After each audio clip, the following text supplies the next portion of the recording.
Kabajamtoota hordoftoota TV kanaan nagaan Waaqayyoo biyya jirtan hundumaatti isiniif haa ta'u. Baga jiraattanii baga nagaan dhuftanii Waaqayyoo isa nu eegee nu geggeessee yeroo kanaan nu ga'eef galanni ulfinni isaaf haa ta'u. Ganama kana immoo luba gaaddisaa qabadhee isiniif dhiyaadheera. Lubaa baga nagaadhaan dhuftanii. Baga nagaan nu eeddani.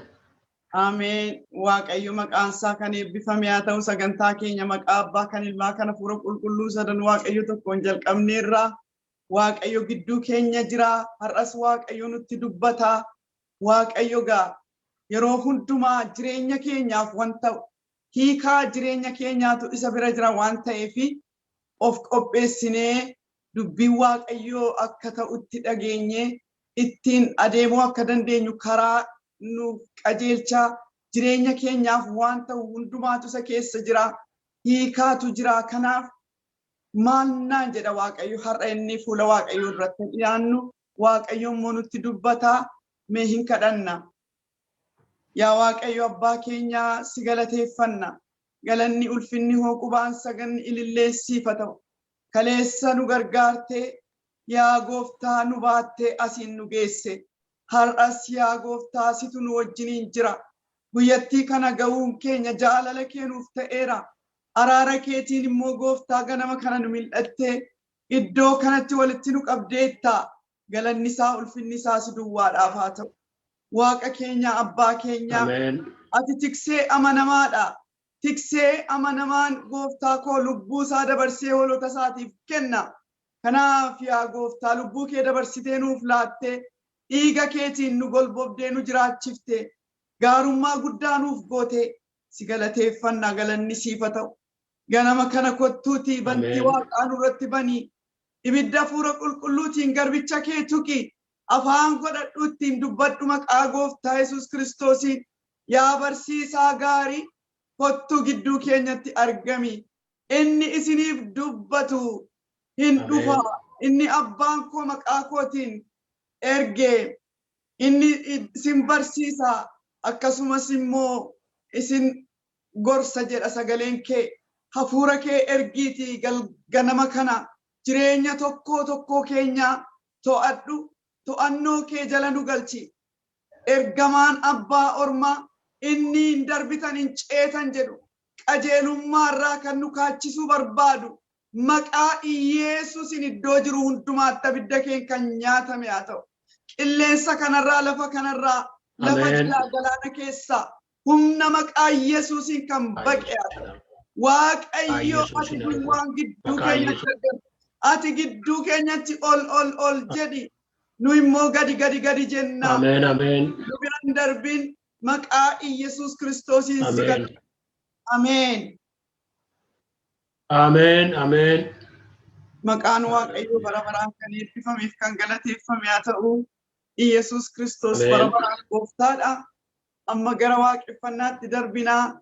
Adaraa keessan sheerii gochuu hin irraanfatinaa. Saba Waaqayyoo. Waaqayyo sinaa eebbisu jaalala Waaqayyootiin isin gaafannaa. Egaa gara faarfannaatti darbinaa.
Hallelujah. Kan waaqa keenyaa galatuma.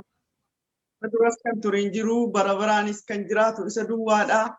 Gooftaan keenya galataa ulfina isaa fudhatu. Boleettii kana waaqayyo waaqarraa dachaa haa eebbisu jenna gooftaani. Lubaa isiniif hafuura qulqulluudhaaf hin gadhiisaa. Waaqayyo isinaa eebbisu itti darbaa. Nagaan waaqayyoo bakka jirtan hundumaatti isiniif haa ta'u.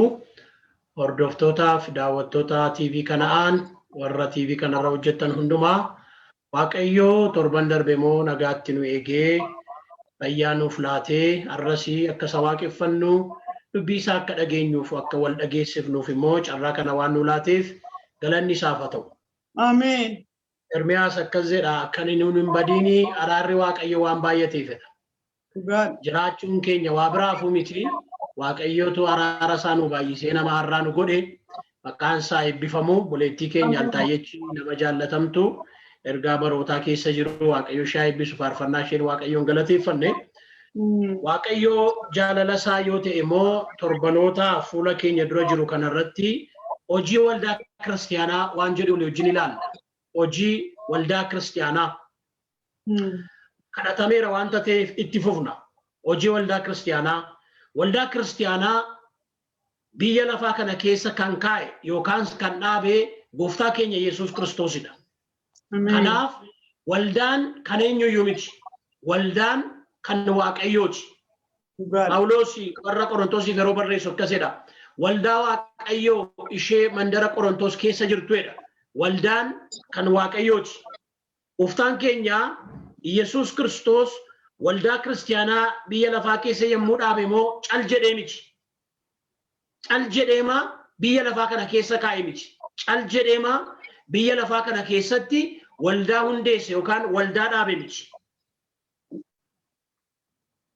Hojii waldaa kiristaanaa waan jedhu walii wajjin hin ilaalla. Ergama qaba. Hojii qaba. Hojiidhaaf waldaa biyya lafaa keessa kaa'e Waaqayyo. Gooftaan ergama jira. Hojiitu jira. Hojiidhaaf waldaa biyya lafaa keessa kaa'e. Hojiin waldaa kiristaanaa inni jalqaba. Sagalee Waaqayyo wal yaadachiisuudha wanta ta'eef arras isa kana wal yaadachiifna. Hojiin waldaa kiristaanaa inni jalqaba. Ergamni waldaa kiristaanaa inni guddaa.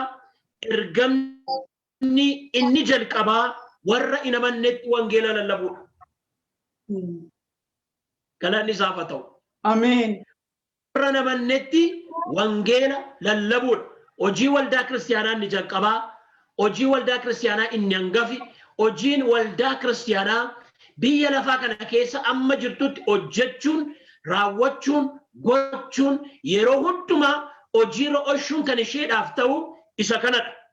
Warra hin amannetti wangeela lallabu. Inni kun ergaa isa guddaa jedhamee beekama. Ergaa isa guddaa jedhamee beekama. Kuni waldaa kiristaanaaf, kiristaanotaaf hojii isa guddaa. Wangeela lallabu. Hojii guddaa nuyi addunyaa kana irratti qabnu, lafa kana irratti qabnu, amantoon, kiristaanoon, waldaan kiristaanaa wangeela mootummaa Kiristoos lallabuudha.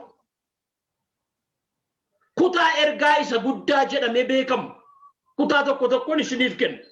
Yesuus akkas jedhe wangeela Maatiyos boqonnaa 28 lakkoofsa 18 kaasee Yesuusis gara isaaniitti dhiyaatee gooftummaan hundinuu waaqa irratti lafa irratti naaf kennameera.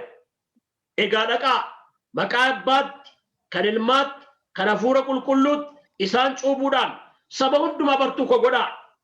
Waan ani isin abboome hundumaa eeguu isaan barsiisaa. Kunoo ani immoo amma dhuma baraatti guyyaa hundumaa isinii wajjiniinan jira. Ameen. Yesuus erga du'aa ka'e bartoota wajjin isa jalqabaa yommuu ol arge kan inni itti hime, kan inni itti dubbate dhaamsa kanattidhaan egaa dhaqaa maqaa Abbaatti, kan Ilmaatti, kan Hafuura Qulqulluutti saba hundumaa barsiisuudhaan cuuphaa duuka buutota koo godhaa jedhe. Hojiin waldaa kiristaanaa inni jalqabaa Yesuus yommuu du'aa ka'e ergama inni guddaan afaan isaatii baafatee warra kan isaatti dubbate imaanaa guddaan, galfati guddaan gara biyya lafaa hundumaa dhaqaatii wangeela lallabaa isa jedhudha. Kun ergaa isa guddaati. Wangeela Maarqos boqonnaa 15 boqonnaa 16 lakkoofsa 15 irraas akkas jedha. Akeeda Yesuus inni gara biyya lafaa hundumaa dhaqaa uumama hundumaatti wangeela lallabaa. Galanni isaaf haa ta'u. Ameen. Gara biyya lafaa hundumaa dhaqaa uumama hundumaatti ለፍጥረት ሁሉ ወንጌልን ስበኩ አቃ gara biyya lafaa hundumaa wangeela lallabaa. Hojiin waldaa, hojiin kiristaanotaa, hojiin amantootaa, obboloototaa, firoota koo isa kanan isin yaadachiisa arramoo wangeela lallabuudha. Yesuus du'ee yommuu du'aa ka'e dhaamsanni warra kan saatti himate isa kana egaa dhaqaa biyya lafa hundumaatti uumama hundumaatti wangeela lallabaa. Wangeela Luqaas boqonnaa 24 ergaa isa guddaa jedhamanii warra beekaman kutaa kanan isiniif kennaa jira. Boqonnaa 24 lakkoofsa 47 kaasee akkas jedha. Yaada garaa geeddarachuuf dhiifama cubbuu maqaa isaatiin Yerusaalemii jalqabee saba lafa hundumaatti akka lallabamuuf jiru caafamee jira. Yerusaalemii jalqabee saba lafarraa hundumaatti dhiifamni cubbuuf qalbii diddiirrannaan lallabamuuf akka jiru caafamee jira. Kanaaf egaa ergaan waldaa kiristaanaa, hojiin waldaa kiristaanaa, hojiin kiristaanotaa, amantootaa inni jalqabaa wangeela lallabuudha. Ameen. Maqaan isaa eebbifamu. Ameen. Karaa nuu danda'ame, akkaataa nuu danda'ame, karaa nuu saaqame hundumaan wangeela kana lallabuun dirqama. Warri dubbifachuu barbaadan wangeela Yohaannis boqonnaa 20 lakkoofsa 21 irraas Yesuus isinan ergaa'e gara biyya lafaa hundumaattan isin ergaa'e. Hojii ergamoota boqonnaa 1 lakkoofsa 8 irraas hafuurri qulqulluun yommuu isinirra bu'u Yerusaalem, Yihuudaa, Samaariyaa amma daara lafaatti dhuga baatuu koo taatu. Dhuga baatuu koo taatu. Hafuura qulqulluu yommuu argattan dhuga baatuu koo taatu. Yerusaalemii kaaftanii Yihuudaa, Samaariyaa amma daara lafaatti. Kanaaf hojiin waldaa, hojiin kiristaanotaa inni jalqabaa maalidha yoo jenne warra namannetti wangeela lallabu. Ishee kana daganna yeroo baay'ee warra namannetti, warra gooftaan beennetti, warra gooftaan qabnetti, warra gooftaa kana hin barretti, warra gara gooftaa kana hin dhufnetti wangeela lallabu kun hojii keenya isa jalqabaati. Wangeela lallabuun yaada sadii of keessaa qaba. Arrasnis yaadachiisa. Wangeela lallabuun yaada gurguddaa sadii of keessaa qaba. Waan sadii of keessatti qabatee jira. Tokko jalatti jedheen nan kaasu dhaqu deemu akeeda Yesuus dhaqaa deemaa kan nuyi dhaqnu immoo gara saba hundumaati. Wangeelli nurka jiru kan saba hundumaati, kan biyya hundumaati, kan ummata hundumaati. Kuni hunduma ilaallata. Namni isaaf haa ta'u. Adiifis, gurraachaafis, beekaafis, wallaalaafis, xinnaafis, guddaafis, hiyyeessaafis, sooressaafis, warra biyya keessa biyya ambaa jiran hundumaafis akka jedhe gara biyya lafaa hundumaa dhaqaa. Gara biyya lafaa, gara saba hundumaa ergaan nurka jiru kan saba hundumaati. Kan biyya hundumaati. Kan ummata hundumaati. Kana dagachuu firoota koo gara biyya lafaa hundumaa dhaquun wangeela lallabuun nuuf eeyyameera. Galanni isaaf haa ta'u. Gara biyya lafaa dhaquun wangeela mootummaa Kiristoos kana, mootummaa Waaqayyoo kana, wangeela isa dukkanaa gara ifaatti, du'aa gara jireenyaatti, mootummaa isa afuuf isa darbu keessaa gara mootummaa isa bara baraan jiraatutti nama fidu kana lallabuun nuuf eeyyamameera. Obboleessaa siif eeyyamameera. Obboleettii siif eeyyamameera. Lallabi.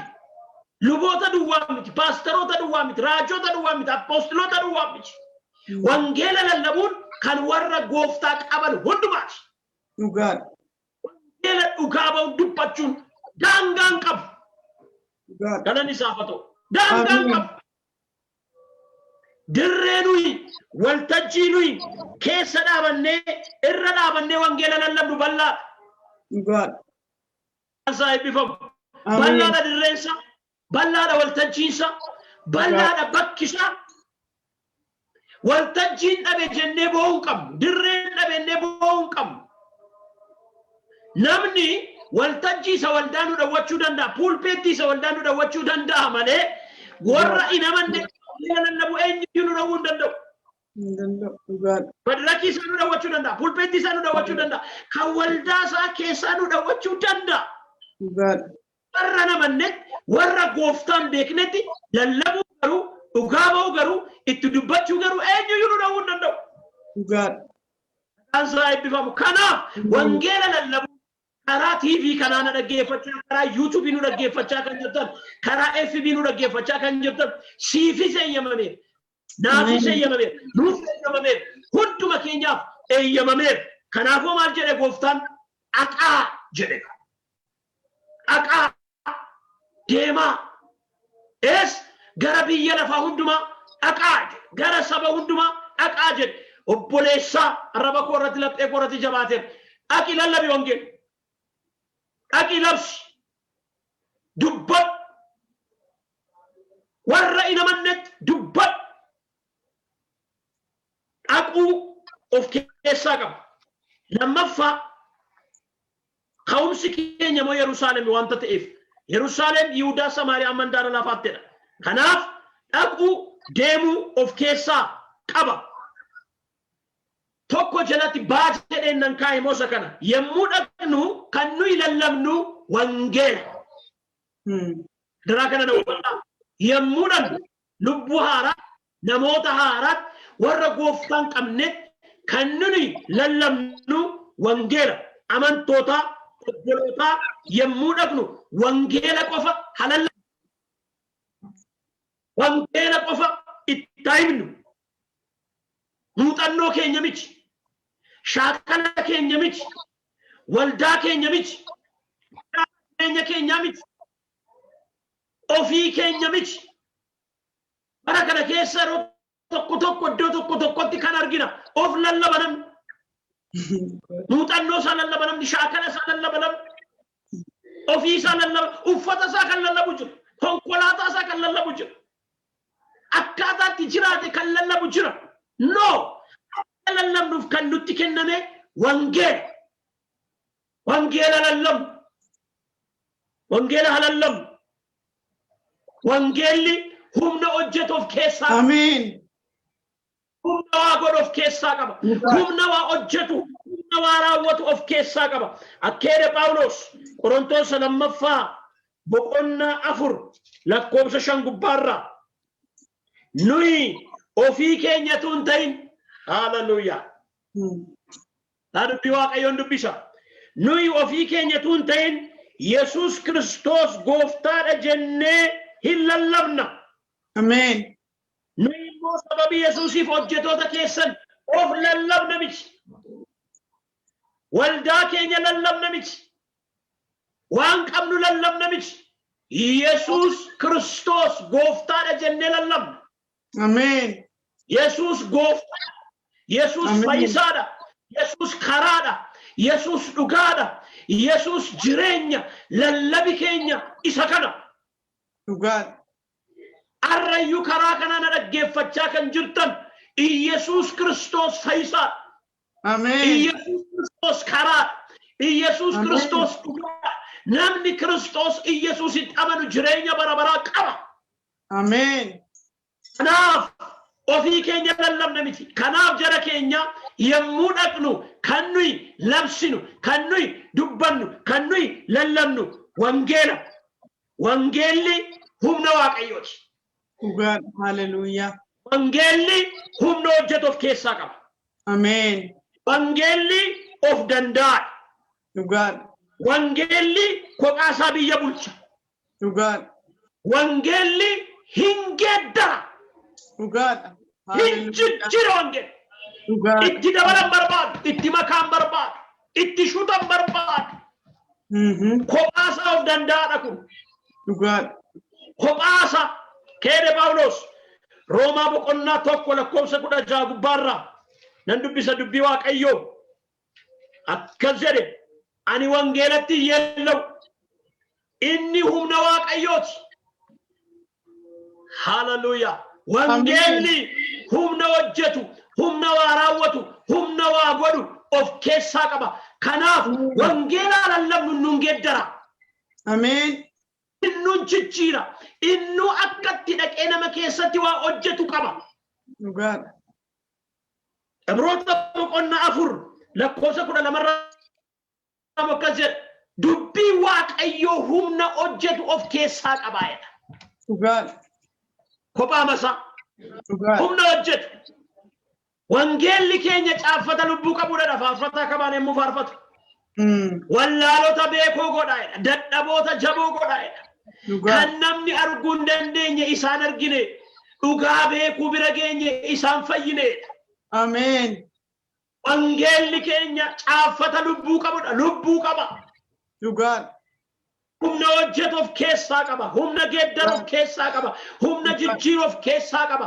Yemmuudhaan waan biraa miti jarana wangeela lallabu. Paawulos Phexros isa akkas jedha. Phexros duraa boqonnaa 1 lakkoofsa 83 irraa dubbii waaqayyoo jiraataadha. Ameen. Kun sanyii jiraataadha. Dhugaan. Jiraataadha kun. Isa akka jiraatutti hafuudha. Dhugaan. Akkuma jirutti hafa. Wangeelli jaranaa nama geeddara. Wangeelli nama jijjiira.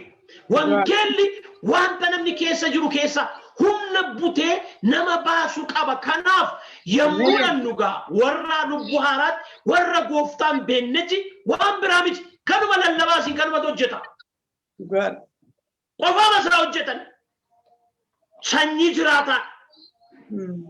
Nuyi sanyii badutti tuntaan. Sanyiin badu dubbii waaqayyoo isa jiraataaf isa akka jiraatutti hafuun lammaffaa haaraa taanee dhalanne sanyii jiraataadha kun. Ameen. Galanni isaaf haa ta'u. Ameen. Wangeelli keenya caaffata lubbuu qabuudha. Wallaalota beekoo godha. Dadhaboota jaboo godha. Waaqayyoof safuudha. Kan namni arguu hin dandeenye isaan argine. Dhugaa beekuu bira geenye isaan fayyine. Wangeelli keenya caaffata lubbuu qabuudha. Lubbuu qaba kun. Caaffata lubbuu qabuudha. Of danda'a. Yemmuu dhannu maal lallabuu qabna? Wangeela. Harka keenya keessatti kan kenname harka keenya keessa kan jiru wangeelli maayinni wangeelli wangeelli waa'ee Iyesuus Kiristoos namootaaf dhugaa ba'uudha. Ofticha waa'ee isa du'ee waa'ee isa du'aa ka'ee waa'ee isa gara waaqaatti ol ba'ee waa'ee isa deebi'ee dhufuu waa'ee Iyesuus dhugaa ba'uudha wangeelli. Waan biraan qabu. Haasaa biraan qabu, itti dabala biraan qabu, shutuu biraan qabu, fooyyessuu biraan qabu. Wangeelli of danda'aadha. Yesuus Kiristoosin dhugaa ba'uudha. Phexros gaafa hafuura qulqulluu argatan hojii ergamootaa boqonnaa 2 irraa onni galuu fidide maa inni kun jedhan maa inni jarri kun afaanun beennuu naasa'u ganamoo himmachaanii jedhan. Phexros garuu akkas jedhe ergamootaa boqonnaa 2 irraa lakkoofsa 14 irraa Phexros garuu warra 11 wajjin dhaabatee sagalee isaa ol fudhatee namootatti dubbachuutti kee isin yaa warra Yihuudaa isin yaa warra Yihuudotaa warra Yerusaalem jiraattan hundinuu mee hubadhaa dubbiin kun isiniif agaru jarri kun kan machaan isinitti hin fakkaatiin amma ganama yeroon sa'aatii 3ffaadha. Inni asitti ta'e kun garuu waan Waaqayyo afaan raajicha Yo'eeliin dubbatetu raawwatame. Maa inni wanti kun namooti kun hin machaan immoo afaan hunduma keenyaan haasa'u jennaan akkas jedhe Phexros mee dubbii kana hubadhaa waan Waaqayyo afaan raajicha Yo'eeliin dubbatetu raawwatame jedheetu dubbifadhaa isin waa'ee Iyesuus Kiristoos dhugaa ba'utti kee dubbachuutti kee himuutti kee lallabuutti kee akkamitti inni waaqarraa akka dhufe akkamitti akka dhalate akkamitti akka dhiphate akkamitti akka fannifame akkamitti akka du'e akkamitti akka du'aa kee akkamitti gara Waaqaa ol ba'e akkamitti akka dhaqee hafuura qulqulluu erge yommuunni isaanitti himuutti qabu yommuunni isaanitti dubbachuutti qabu yommuunni isaaniif dhugaa ba'uutti qabu jarra akkas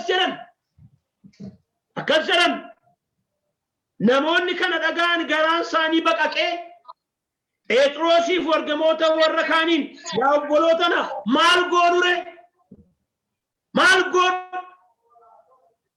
maaltu nurraa eegama Phexros yaada garaa keessanii geeddaradhaa cubbuun keessan akka isinii dhiifamuuf tokkoon keessan maqaa Yesuus Kiristoosiin cuuphamaa kennaa hafuura qulqulluu hin fudhattu abdiin Waaqayyo abdachiise isiniif ijoollee keessan warra fagaatanii jiraniif Waaqayyo keenya goofticha itti waamamu hundumaaf jedhee deebiseef kana malees Phexros kan biraa dubbii baay'eedhaan dhugaa isaanitti ba'ee adaba dhaloota jallaa kana jalaa dhufu jalaa adaba dhaloota jallaa kanatti dhufu jalaa oraa jedhe cimsee isaan gorse maal goon yommuunni waa'ee Kiristoos Yesuus waa'ee isa du'e mo'ee du'aa kee itti muti qabu dhugaa baay'ee muu qabu garaan namootaa hin baqaqe hin tarsee akkeedhan maal goon egaa maal goon yaada garaa keessanii geeddaradha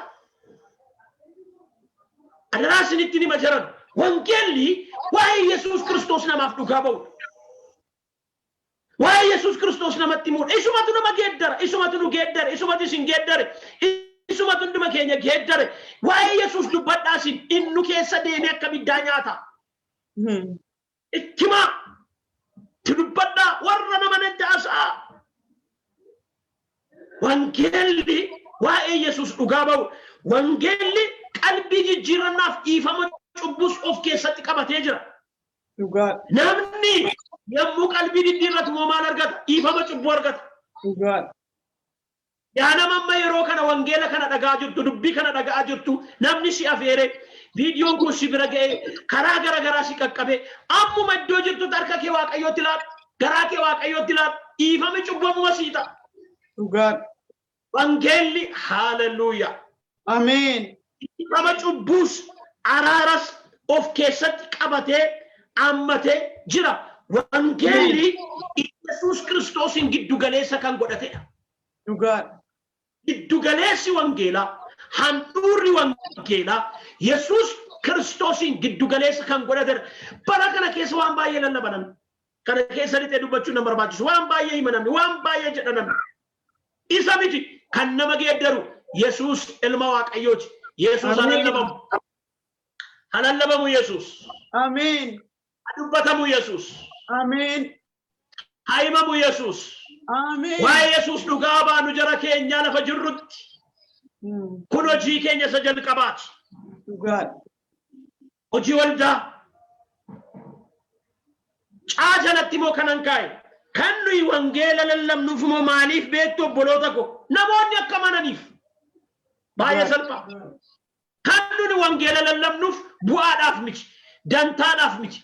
Beekamtiidhaaf miti. Ittiin argamuudhaaf miti. Ittiin attam lallabaa, attam dubbataa, attam inni jedhamnee ajaa'iba jedhamuuf miti. Ittiin feemas ta'uuf miti. Ittiin miidiyaa irratti mul'achuuf miti. Kan nuun wangeela namatti lallabnu, kan nuun wangeela namatti dhugaa baanu, namoonni akka amanan ifa nuun arganne kun akka isaan argatanidha. Dhugaan nu galee kun isaaniifis akka galu. Inni nu mul'ate kun isaaniif akka mul'atudha. Waan bira bu'aaf miti. Kan nuun asirraa ayyinuuf bu'aaf miti jedhan. Kan nuun asirraa akka kana dubbii Waaqayyoo yeroo keenya laannee saantima keenyatti baafnee lallabnuuf bu'aaf miti. Beekamtiidhaan miti. Argamuuf miti. Namoonni akka isaan amananiif maaliif lallabna? Maaliif dhugaa baana? Namoonni akka amananiif lallabna. Namoonni akka goofta argataniif lallabna. Dhugaa baana. Lallabni keenya namoonni gooftaa fudhatanii qalbii jijjiirrachuu qabu. Yesuus Kiristoositti amanuu qabu. Kanaaf lallabna. Galanni isaaf haa ta'u. Ameen. Kanaaf waa baay'ee ofitti hir'isnee lallabna jedhan. Akkeeda Phaawulos maaliif akka lallabu yommuu dubbate hojii ergamootaa boqonnaa 26 mee dubbifadhaa roon dubbifadhu natti tol lakkoofsa 22 kaasee amma guyyaa irraatti Waaqayyo na gargaaree kunoo jabaadhee dhaabadhee xinnaaf guddaatti dhugaa ba'aan jira. Hallelujah. Ameen. Wantan jedhus isuma raajoonni Museeniin ta'a jedhanii dubbatan malee kan biraa miti. Wangeelli biraan hin jiru. Kiristoos dhiphachuun akka ture innumti warra du'an keessaa kaafame ifa isaa saba Israa'el irratti warra saba Waaqayyo intarneetii mul'ise dhugaa hin baanaaf jedhe. Ergasii Phaawulos akkasitti falmate Fiilxoos sagalee guddaadhaan Phaawulos qalbiin kee butameeraayi barumsatu qalbii si butee jedhe. Phaawulos deebisee ani yoo qalbiin butanne yaa ulfaataa Fiilxoos ani dubbii dhugaa qalbii guutuun nan dubbadha. Agriiphaa mootichi waa'ee dubbii kanaa beeka isatti ofirraa butuun dubbadha. Kana hundumaa keessaas wanta suuqatti hojjetame hin jiru. Dubbiin tokkichi kan jalaa ba'e hin jiru.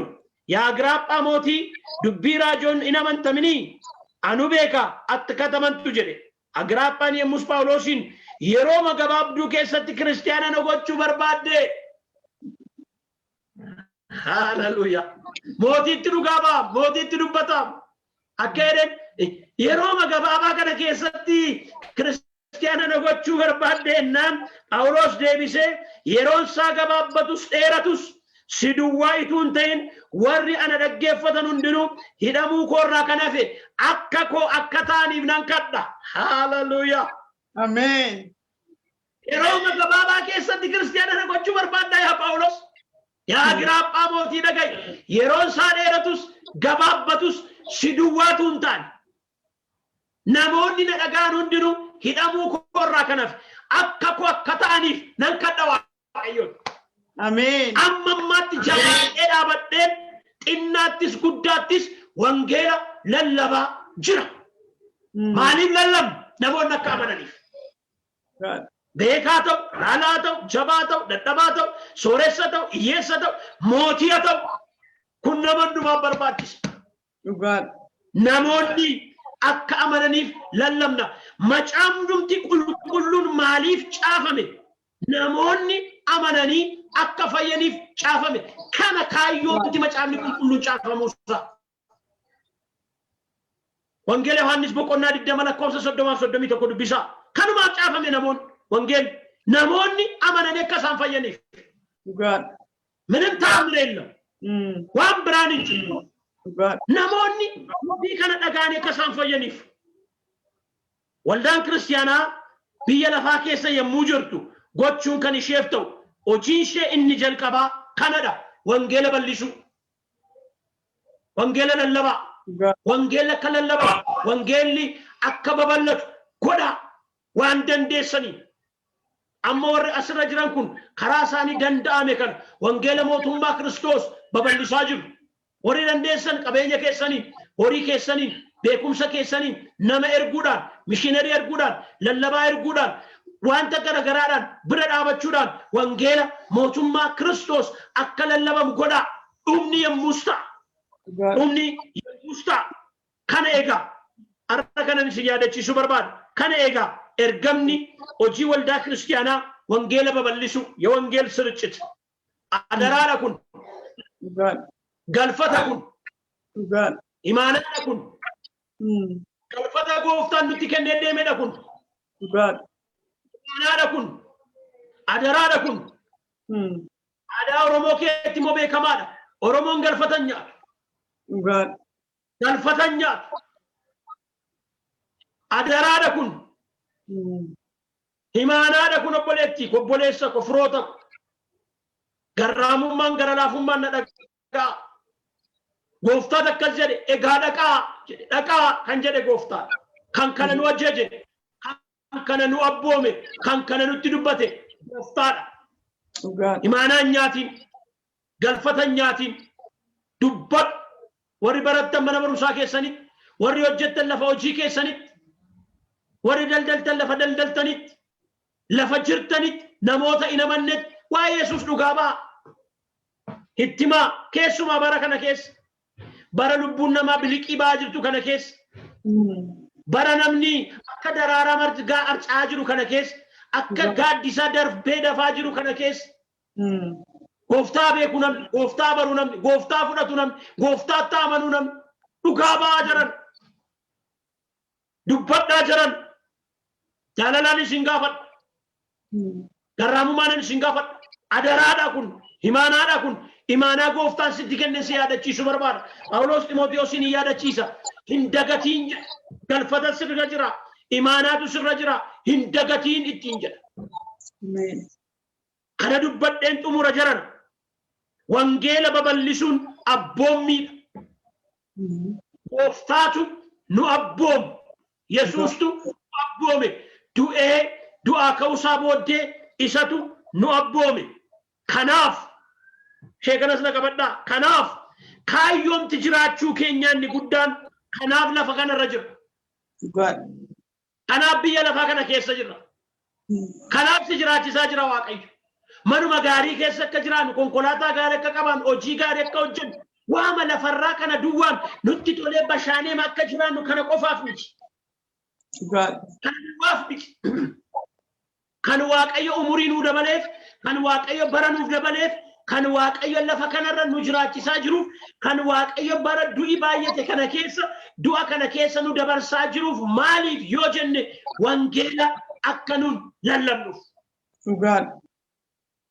wangeela akka nun labsinuuf Phaawulosiif inni kun galeera yeroo inni mana hidhaatti gatame Filiphisiyoos irraa yommuu ilaaltani yommuu inni mana hidhaa galee namoonni warri kaan inaaffaadhaan lallabu namoonni warri kaan immoo dhugaadhaan lallabu dhugaadhaan isa ta'e inaaffaadhaan isa ta'e kanan barbaadu wangeelli Kiristoos lallabamu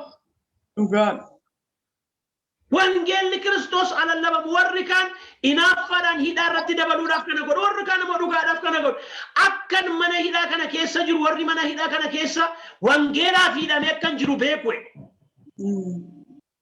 kanaafoo ani jiraadhe isiniif bu'aata yoon deeme moo naa wayyayyu yoon jiraadhe garuu isiniif fayyada wangeela lallaba wanta ta'eef kanaaf Kiristoos jireenya kooti du'uun immoo bu'aa kooti amsa kanan isinii dhaaba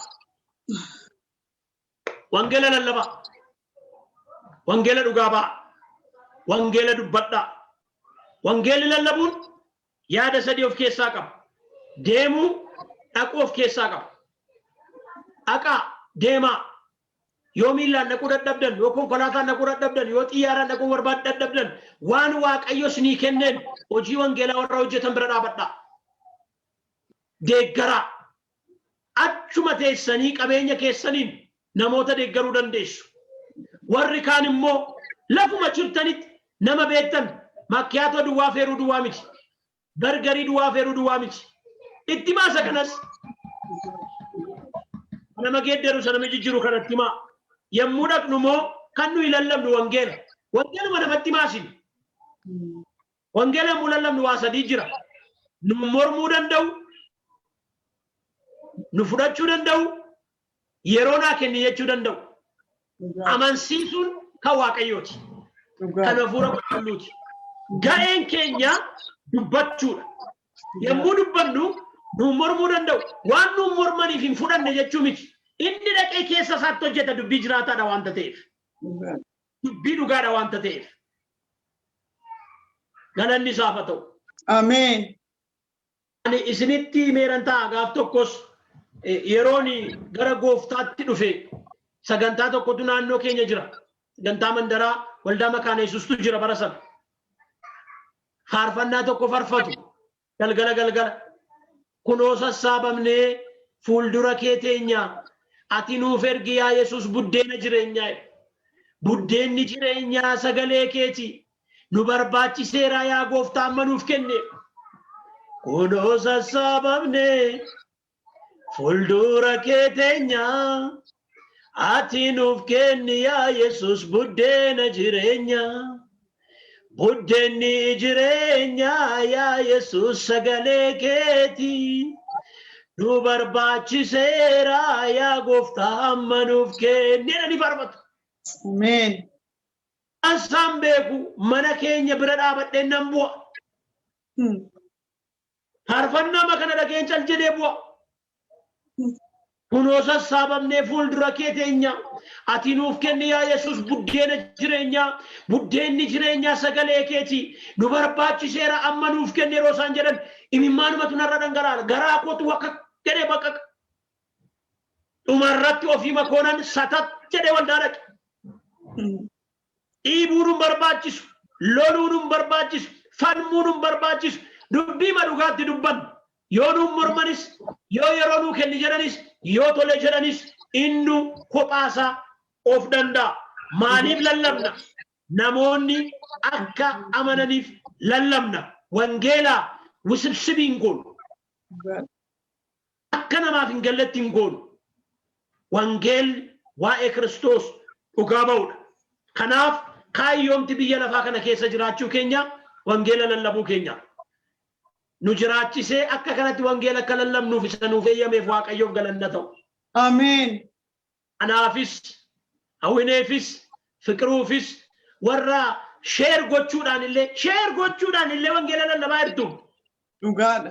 Nuti bitaatu bare adaraa sheer godhaa yommuu jennu namoota bira dhaqee ga'a. Dhugaadha. Anuma akka goonuuf Waaqayyo isa nu gargaare. Oh, hallelujah. Wangeeluma lallabuudhaaf isa carraa nuu kenneef galanni isaaf haa ta'u. Ameen. Nama isaa nu godhate, afaan nu godhate, nuyiyyuu nama taane. Dhugaadha. Nuyiyyuu nama wangeela lallabu taane toora wangeela lallaban keessa dhufnee galuu keenyaaf Waaqayyoof ulfinni haa ta'u. Ameen. Egaan hojiin keenya ni jalqabaa, ergaan keenya ni jalqabaa isa kana. Ergamni waldaa, hojii waldaa galma ga'eera kan yoo jennu moo yeroo namni amanu qofaa isa moo torbeetti fufnaa arraa mata dureen fudhadhee dhufe isa kanaa hojii waldaa kiristiyaanaa warra hin amannetti wangeela lallabu. Warra hin amannetti wangeela lallabu. Warra hin amannetti wangeela lallabu. Yaa Waaqayyo abbaa keenyaa, abbaa gooftaa keenyaa Yesuus galanni siif haa ta'u. Ameen. Obboleettii koofis, obboleessa koofis karaa kana namoota nu dhaggeeffachaa jiraniif yaa Waaqayyo carraa wangeela lallabuu waan nu laatteef maqaan kee haa eebbifamu. Bara kana hojjetoota wangeelaa waan nu godhatteef waa'ee Yesuus Kiristoos dhugaa akka baanuuf yaa Waaqayyo ayyaana waan nu laatteef galanni siif haa ta'u. Yeroo kana moosi kadhanna namoonni karaa kana nu dhaggeeffachaa jiran lapheen isaanii baqaqee sammuun isaanii ifee qalbiin isaanii saaqamee afuurichi bara si'anaa inni sammuu isaanii dukkaneesse irraa rukutamee sitti akka manan siin akka fudhatan siin akka baran maqaa gooftaa maqaa Yesuus Kiristoosiin ati hunduma keenya nu gargaara.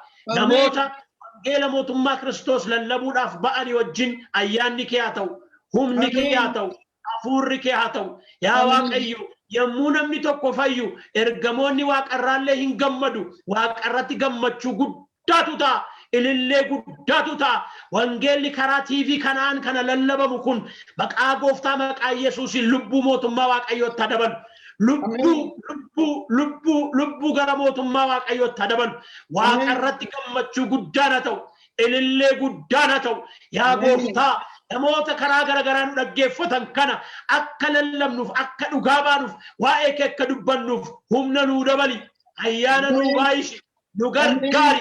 Waan qabnu hundumaa waan dandeenyu hundumaan amma lafa kanarra jirrutti ammati umurii keenya lafa kanarra nu jiraachifte wangeela kanaaf aarsaa barbaachisu kaffallee gatii barbaachisu baafnee yaa Waaqayyo lubbuu haaraatti namoota haaraatti dhugaa ba'uu akka dandeenyu labsuu akka dandeenyu. Haalleluuyaa. Labsuu akka dandeenyu nu gargaari maqaa Yesuusiin. Ameen. Ameen. Ameen. Lubaa Waaqayyo waaqarraa eebbasaa ayyaanasaa dachaa isin irratti godhu yeroo hundumaa yaada gurguddaa fudhattanii dhiyaattu bara keessan hundumaa inni afaan godhatee isiniin dubbate isinitti dhimma haa ba'uun jedha. Iddoo aarsaa isaatii isiniin dhabinii waan jettan hin dhabinii Waaqayyo ammayyuu hidda dhaloota keessaniitti darbu ayyaanni kuni dhala keessaniitti darbu Waaqayyo ayyaana kana isin irratti dabalaa guddisaa ibsaa gaararraa isinaa godhu furmaata isinaa godhu ammayyuu Waaqayyo Ameen. dachaa sinaa eebbisu. Barri jireenya keessaniis kan eebbifame haa ta'u. Gooftaan sinaa eebbisu. Saba Waaqayyo Ameen. nutti dubbateera. Maqaan isaa bara baraan eebbifamu. Jiraachuun keenya maaliifi dubbii isaa akka nuyi labsinuuf Iyesuus Kiristoos gooftaadha akka nuyi jennuufidha. Kanaafi waldaan hojii ishee kanuma nu immoo waldaa keessa jirra waan ta'eefi isa arganne dabarsinee akka laannuuf dubbii Waaqayyoo nutti dubbateera. Kanaaf qabannee akka nuun hin teenye fayyina kana. Guyyaan fayyinaa har'a jedha sagalee Waaqayyoo. Kanaaf lubbuun hundumtuu gara isaatti amma deebi'anitti eegaa jira malee isaatii turee miti hin dhufa gooftaanii. Kanaaf gaafa inni dhufu waan jennu akka hin dhabne akka of kenninee hojii Waaqayyoo karaa nuuf danda'ame hundumaa hojjennu. Iyesuus gooftummaasaa fayyisaa ta'uusaa hundumtuu akka beeku isattis akka amanu barbaada gooftaan. Kanaaf nu ergeera. Waldaanis hojii ishee kanadha. Kanaaf egaa warri dhageenye ergaa kana warri fudhannee hojiirra haa oolchinu. Akkasumatti nutti himama miti hojiirra akka oolchinuufidha. Maqaan Waaqayyoo kan eebbifame haa ta'u. Waaqayyo nu haa gargaaru. Ayyaanni isaa isiniif haa baay'atu. Isinillee eebbifamaa. Manni keessan, jireenyi keessan, barri keessan eebbifamu. Yeroo eebbaa qabaadhaa. Dhiigni Kiristoos isinaa golbobuu, fayyaa guutuu, nagaa guutuu isiniif haa kennu. Egaa sagantaa kana fakkaatu amma deebinee wal arginutti nagaa Waaqayyoon nuuf tura. Faarfannaa kanaan nagaa isinitti dhaamna. Ameen.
Minturre nyala tuwa motina kake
jabaataan ansi duwwaan argee mootii hundaan kaaba jamuun kan ta'u gooftaan si duwwaadha bara baraan mootii jabaa jabaataan ansi duwwaan argee mootii hundaan kaaba jamuun